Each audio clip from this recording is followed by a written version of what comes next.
Today, we are back at Blue Line Classic Cars located in North Royalton, Ohio to take a closer look at this 1954 Plymouth Belvedere Suburban wagon. But before getting into all of it, I'm Jay. Welcome to What It's Like. If this is your first time visiting this car community, you've hit the jackpot. Each episode, we dive in deep, give specs, show the cars as if you were going to purchase the cars.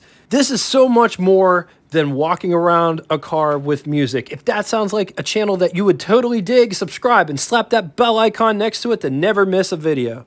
1954 Plymouth model lineup consisted of 3 trim levels. Plaza was in the basement, Savoy was in the middle, Belvedere at the top. 1954 is the very first year for Plymouth to offer the Belvedere as its own separate trim line. It's worth mentioning that Plymouth did offer the Cranbrook Belvedere from 1951 to 1953. Plymouth would offer the Belvedere from 1954 to 1970, 1954 through 1961 as a full-size car, 1962 to 1970 as a mid-size car.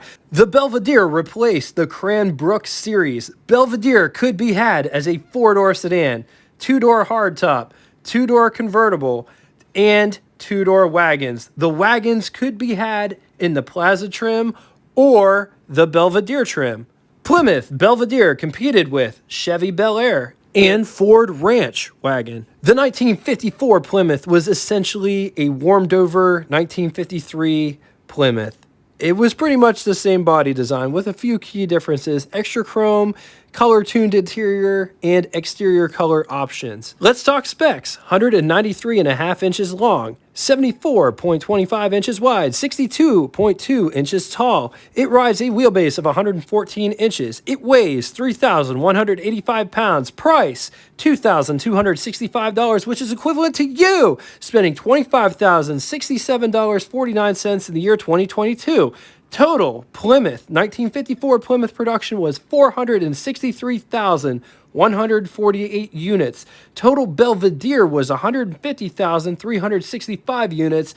Total Belvedere wagon was 9,241 units. Moving on to engines, starting in the basement, 217 cubic inch displacement flathead 6, 3.6 liters. It's good for 100 horsepower, 177 foot-pounds of torque with a bore of 3.2 inches, a stroke of 4.4 inches, compression 7.1 to 1. When mated to a 3-speed manual transmission, 0 to 60 could be had 19.2 seconds.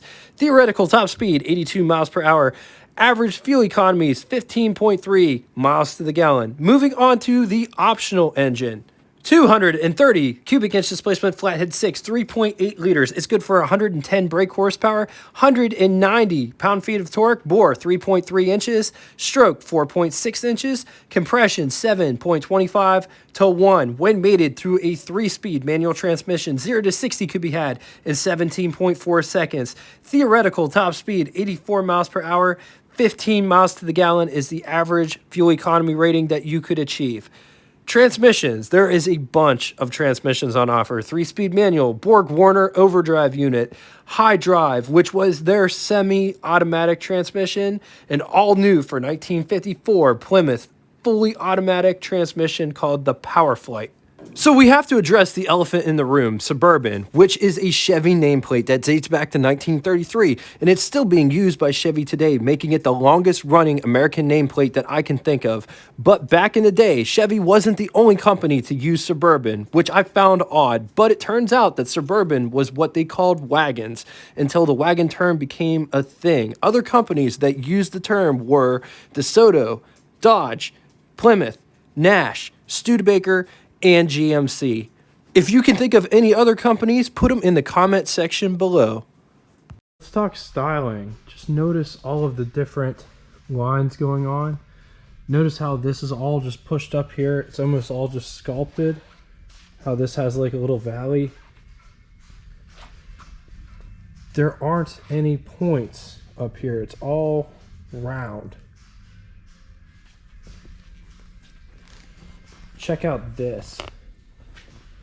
So right here in the center where it says Plymouth, it wraps around on both sides. Notice this, how it points out. Look at how much it protrudes right here. Comes back into the body right here at the end of the fender. The beginning of the door, it's completely smooth.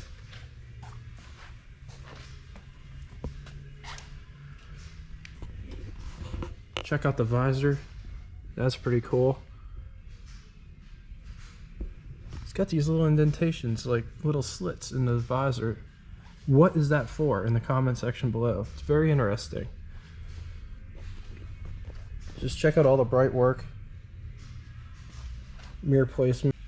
Look at where the visor connects to, right inside the drip rail here. The drip rail keeps going down. Also over here, see how the drip rail comes back around. Goes the whole way around the car.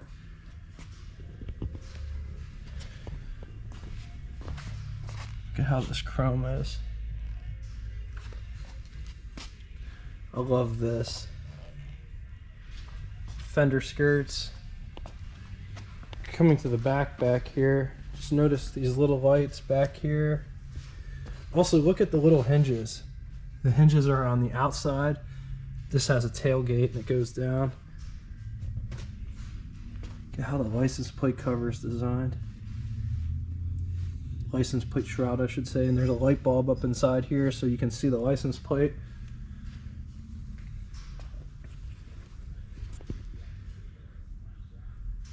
This car is gorgeous.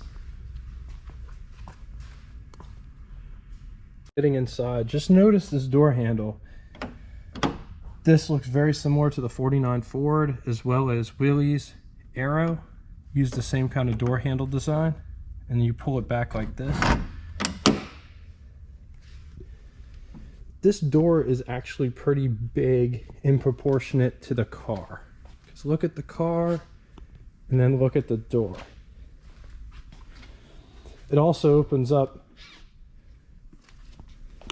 that far, about 90 degrees. Just take a look. This door is all trimmed out. It's got this nice gasket seal going the whole way around it.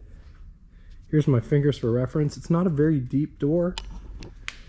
It's got a lot of nice color.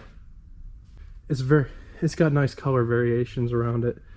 This nice weave material. It feels like vinyl, as well as down here, bright work to differentiate the colors and make separations. Door handle to pull the door shut, armrest as well. This is the door handle to get out. This window crank for the big window. Vent window. Just look how big this vent window is. It's absolutely huge.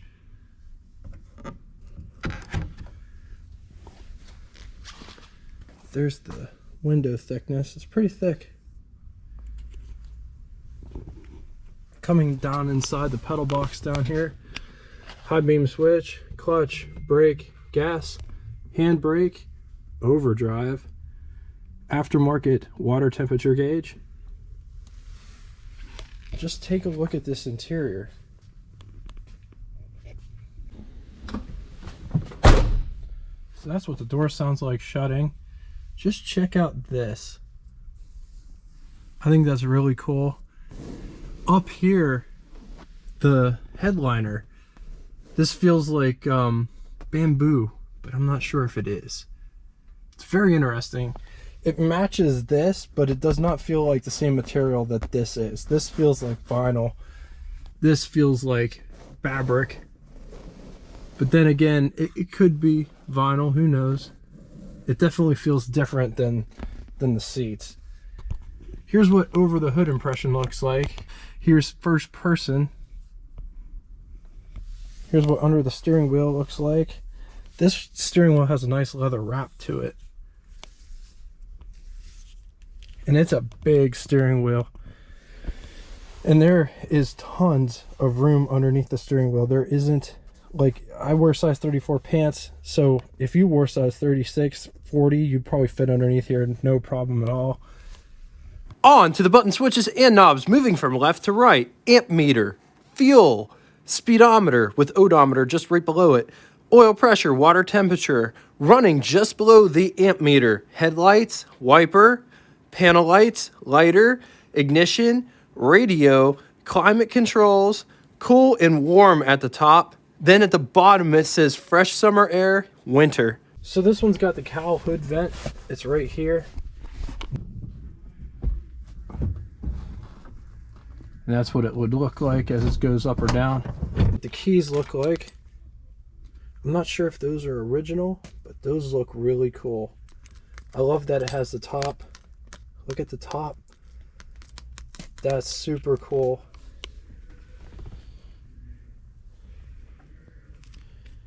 I mean, they just don't design keys like that nowadays. There's also a set of aluminum keys here as well. This is what I look like behind the wheel. Tons of headroom. There's so much headroom. Like, look, it's barely touching the top. Like, that's insane how much headroom there is in this car. That's absolutely nuts. Up above, there are sun visors. This one's got a courtesy mirror. Check that out. Look at how big these sun visors are. They're pretty big. Nice rear view mirror. Another sun visor with courtesy mirror. How cool is that? On to the glove box test. Here is our test subject. Here is my hand for reference. Here is the glove box in question.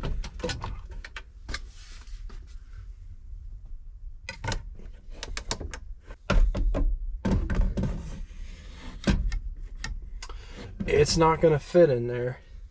So I'm just going to say it does not fit in there. But that is a really deep, spacious glove box, and it goes down once you're inside.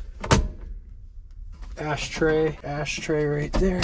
Getting into the back. Now notice this seat. It has a weird partition. Look at where the partition is. So this side of the seat is smaller than this side of the seat. So when you fold this to get in, this actually gives you more space to get in the back than that side does. It pivots out of the way more than that side does. But that is how much space you have to get back there. All right, sitting in the back, I got tons of headspace. This is probably one of the most spacious small cars that I've been in all year. It's insane. It doesn't feel claustrophobic whatsoever in this car, and it's not a very big car or wagon. Tons of knee space. I'm gonna say that there's more space in any Mopar cars from the 50s than just about anything else, anything Ford or Chevy has to offer. I haven't been in a Ford or Chevy wagon from this vintage, but man, there's so much space. So let's talk creature comforts. There is a coat hook here, coat hook there. There isn't a dome light in the center. There is a lot of stuff going on over here though. Handle to hold on to, ashtray. I love this little chrome piece here. Armrest, storage cubby. It has these cubbies on both sides. Look at how much space. You can put a big canister in there, big thermos. Everything that's on that side is on the passenger side as well. Armrest, ashtray, handle, storage cubby. It does not have a light for a light switch. There is a light switch here, but I think it's interesting there's no light except for that light back there. These windows do open. So there's a catch. You push this and then you slide it open. And it will go all the way. It's a little tight, but that's awesome that it opens up like that, slides like a sliding door. Coming to the trunk section, getting inside the trunk. Check out how all that works. See, it slides inside that. So opening up the tailgate part. So push that up out of the way. And then there's one on this side, push this up out of the way. So that's releasing it. Just notice these big, huge hinges there. See how they slide. Take a step back, that's what it looks like with the tailgate open and the top open. There's lots of space back here for as big as... This is actually a really small wagon. Spare tires underneath here. See that indentation for the spare tire? This one's in really good shape. Look, there's no rust anywhere. You look underneath the mat and it looks brand new. A lot of times you pick up the mat and that's where everything's hiding. But this one's really nice, really clean. So this rear seat does go down, and it has an interesting trick to it. So if you look down here, you'll see this part has hinges on it. So, because I was messing with this and I thought the whole thing folded into it, but actually what you do is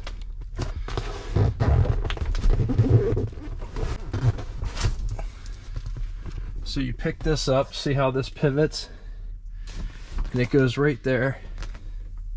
And then this part folds right into here. So when you have the seat folded, that's how much space you have.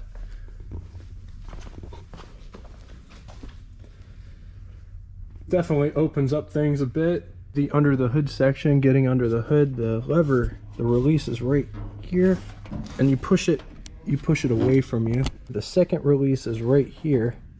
You pick up on that.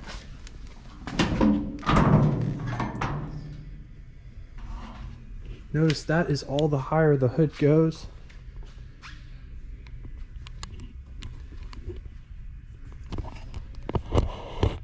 Flathead 6, oil filter there.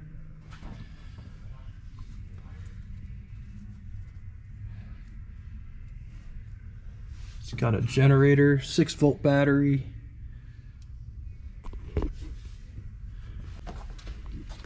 Check out the horns. Check out this. That's for the ventilation. It goes back through the pipe back there into the heater. That's kind of cool. Right, that's the oil bath air cleaner. Now it's time for the pros and cons. We are getting all of these pros and cons from the complete book of collectible cars, Blue Chip Auto Investment, 70 years from 1930 to 2000 by Richard M. Langworth and the Auto Editors of Consumer Guide. On the positive side, well-built, historical interest, practicality, important to Plymouth's history, built solid, big value gains in the last decade.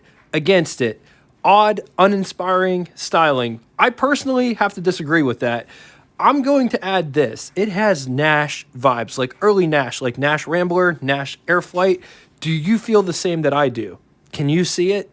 All right, now it's time for Name That Tune. First person to give me the name of the band and song title correctly. First one to do both will have their comment pinned to the top of the comment section. I wish I could sing it to you. Thank you so much for coming out and watching this. If you'd like to get in touch with me, shoot me a comment in the comment section below. I read and answer all comments posted. Second way is go to our Facebook group. It correlates with this YouTube channel. It gives you the opportunity to share your ride stories. If you have pictures or videos, if you have a YouTube channel, feel free to post it on there. It's about car community, and car community is for everyone. So if I catch you on here, on YouTube, on Facebook, just know I appreciate all of the support, and I really mean that. Until next time, toodaloo!